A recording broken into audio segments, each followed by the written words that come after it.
Oke, kembali lagi bersama saya di The Teacher Channel, channel yang selalu membagikan informasi penting dan aktual seputar guru dan pendidikan. Sobat The Teacher sekalian, Bapak Ibu guru, operator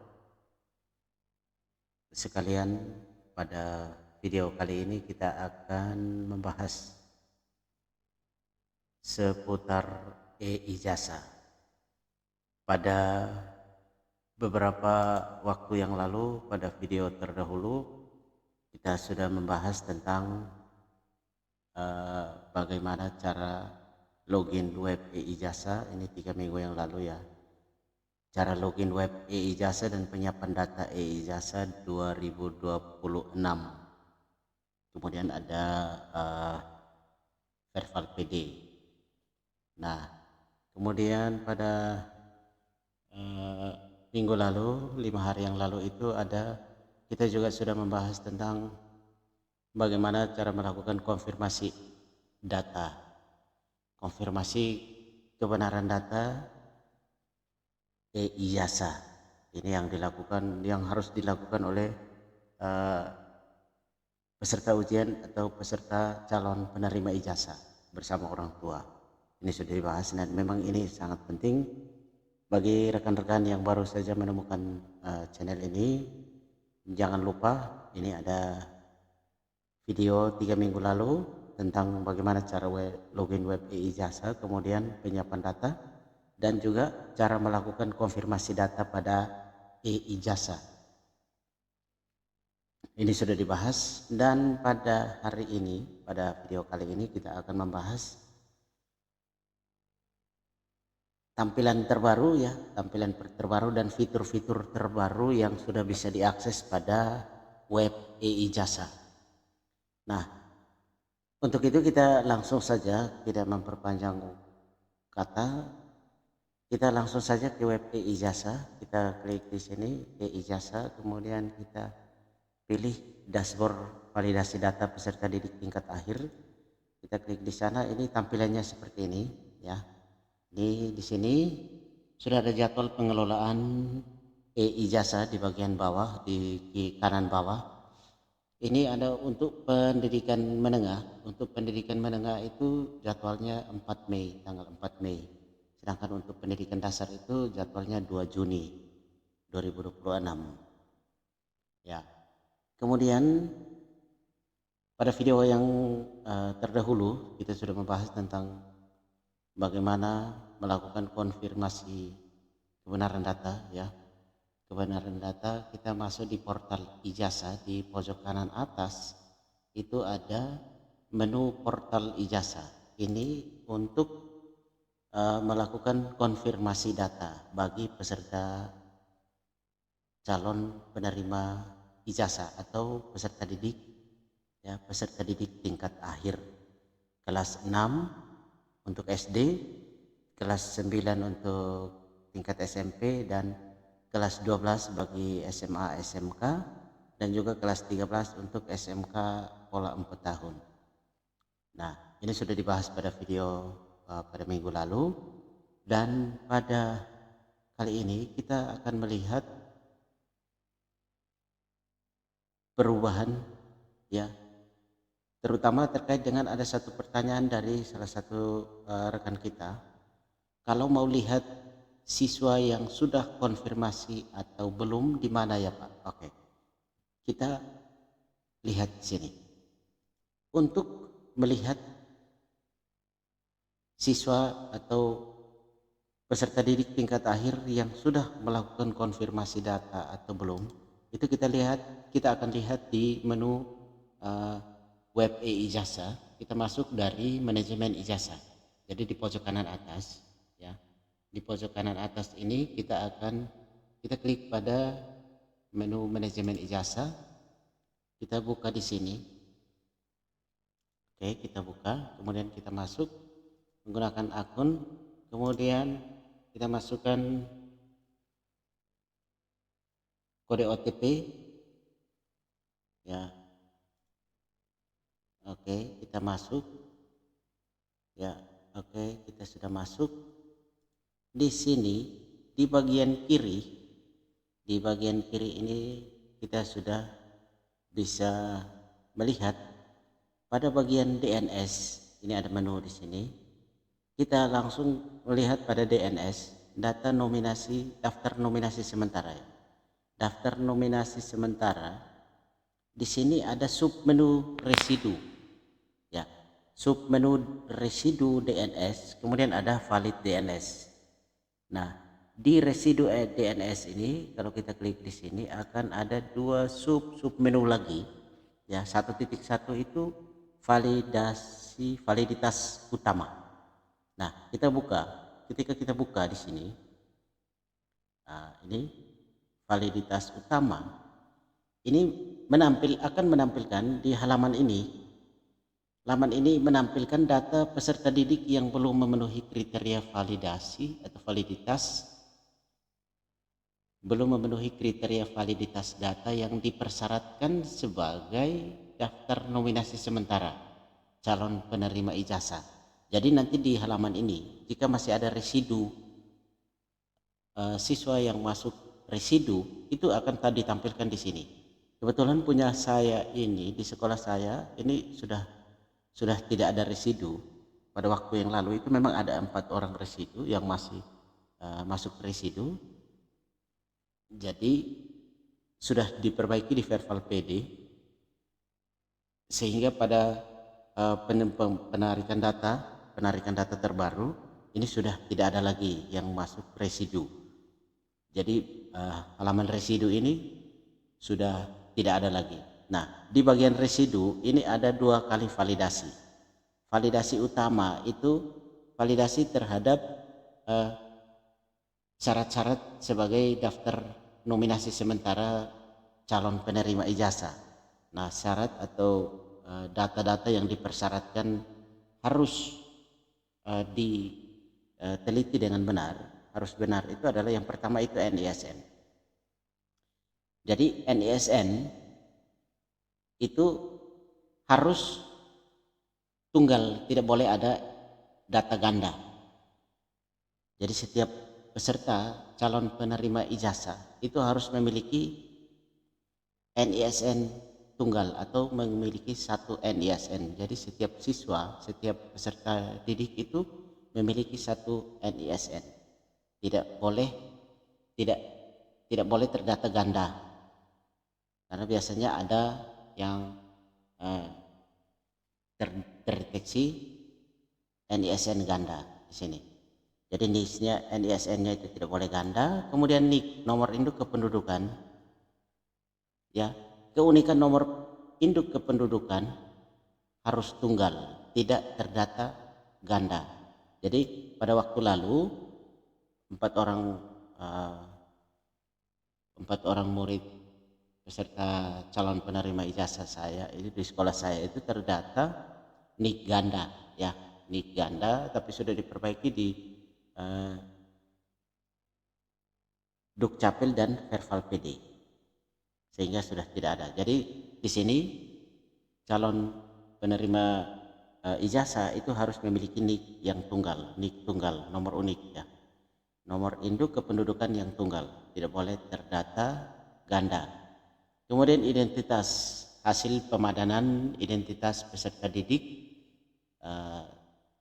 meliputi NIK, NIK, kemudian nama, tempat, dan tanggal lahir itu terhadap data induk kependudukan. Jadi data-data Dapodik dan di Verbal PD itu harus padan dengan data Dukcapil.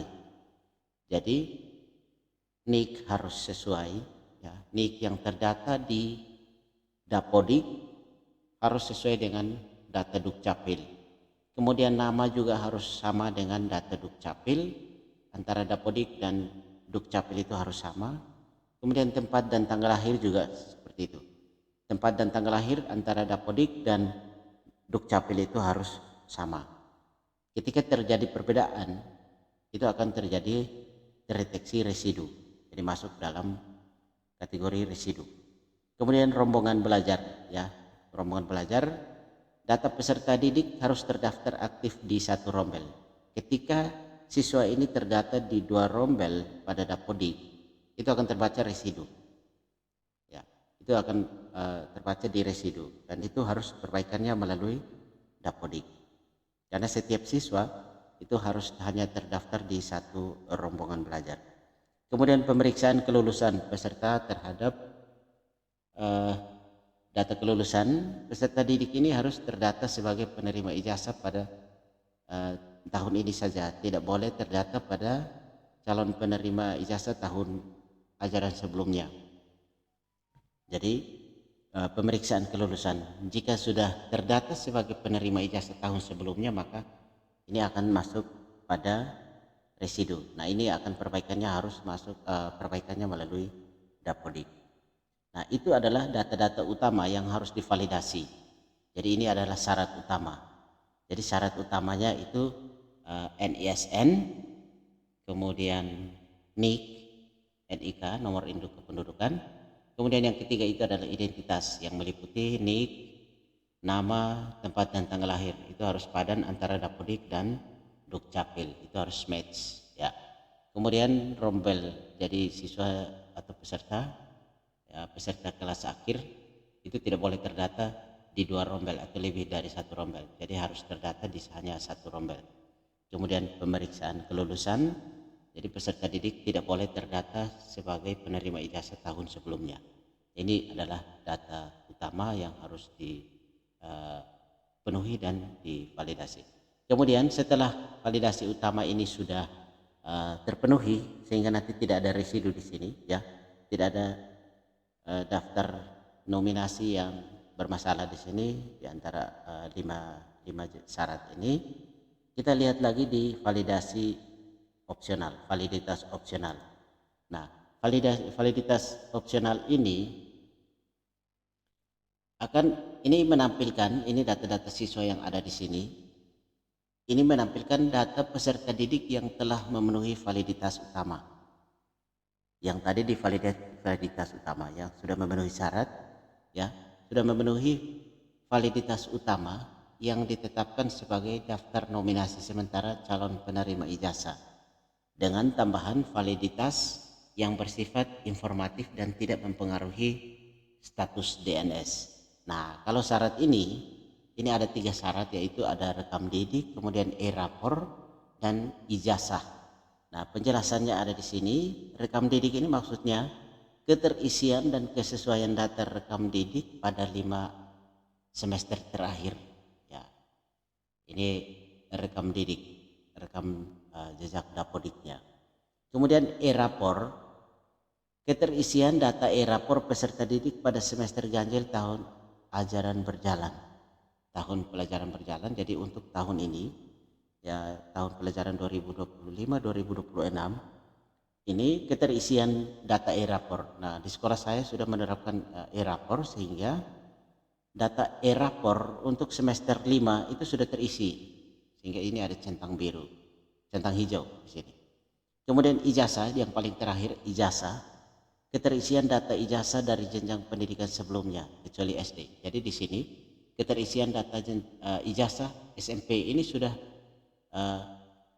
diisi di Dapodik, ya, sudah terisi di Dapodik atau Verbal PD. Jadi di sini ada 3 syarat, tetapi yang perlu diingat adalah ini validitas ada 3 syarat, ya, syarat tambahan rekam didik, e-rapor dan ijazah ini tidak mempengaruhi, ya, tidak mempengaruhi status DNS.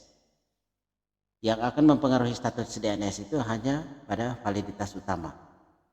Jadi di sini ada 5 syarat ini: NISN, nomor induk kependudukan, identitas yang meliputi NIK, nama, tempat dan tanggal lahir, kemudian rombel dan pemeriksaan kelulusan.